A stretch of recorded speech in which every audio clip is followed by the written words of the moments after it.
And that's the thing. So for a very long time, I've tried to avoid politics. My way to protect myself was I'll avoid politics.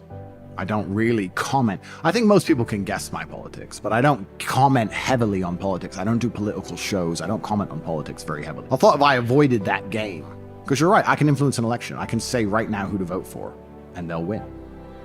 That's extremely scary for me, because that means I'm a prime target to kill.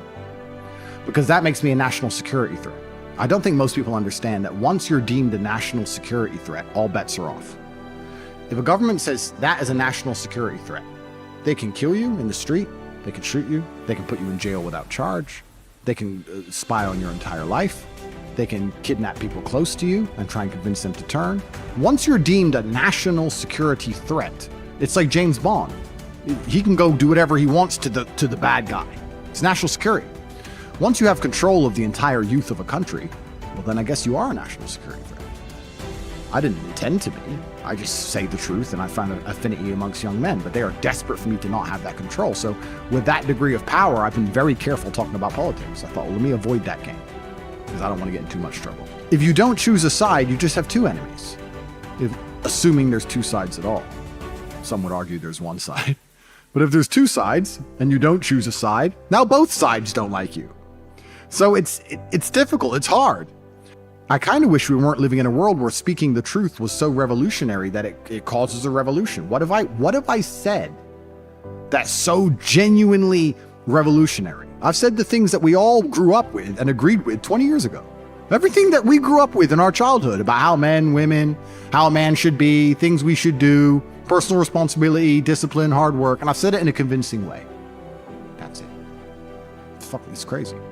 I don't think many people at home realize, and I'm going to try and explain it as simply as possible, that once you get to a certain level of fame and wealth, the people who are in charge of the world want to also be in charge of you.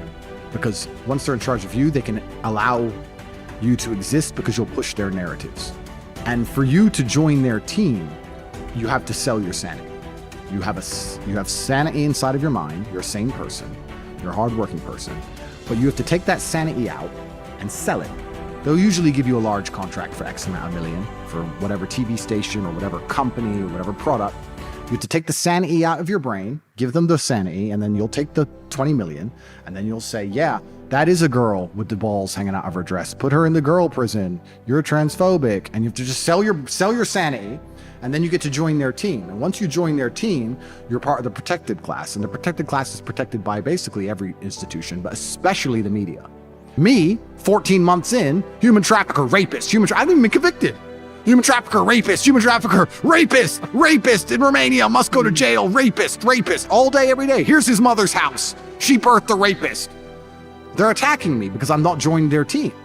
What most people don't know, and I've tried to make this clear before and I've said it, I've effectively been offered to sell my sanity many times.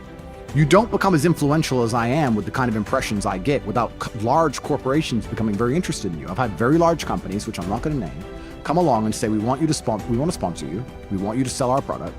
You have to tone down your opinions. Don't talk about this. Don't say this. Don't say this. Don't say this. If you're asked about this, say it this way, and we'll give you $25 million and you'll shake the product around.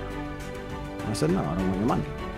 And they were kind of like, okay, well, your decision. Now, if I was sponsored by a very, very large company, those very, very large companies wouldn't allow the media to do to me what they're doing, because they'd call the media and say, that's our sponsor. Don't do that. That's our guy. It's all a big club. All I had to do was sell my sanity, James. All I had to do, cut my balls off, take the sanity out my mind, and take the money. But I do believe at a certain point of money, I mean, I'm not going to brag, but there's nothing left for me to buy. There's nothing I want I don't have. So I don't really care about money. What I do care about is I feel good inside when I know I'm telling the truth. I feel good inside when I say what I mean. I feel good inside when I wake up and don't feel controlled, when nobody texts my phone and says, you can't say that. I feel good inside when I feel like I'm helping people. That's worth more to me than money. So I never sold out. And if I had, I don't think any of this would happen. I think this is punishment for not selling my soul. I think that's why they're doing this. It is, and it's also delayed gratification. If you would have taken that deal and taken that money, you would have been happy for a week. But 2 months in, when you hear the story of some poor guy who lost his house from gambling, you'd feel like a piece of shit. Yeah. And so would I if I did this stuff. I have a conscience. That's the whole thing about this. They have to attack our morality on a level and destroy our to the point where we don't have a conscience. You have to have no conscience to sell your sanity. You have to be a bad person.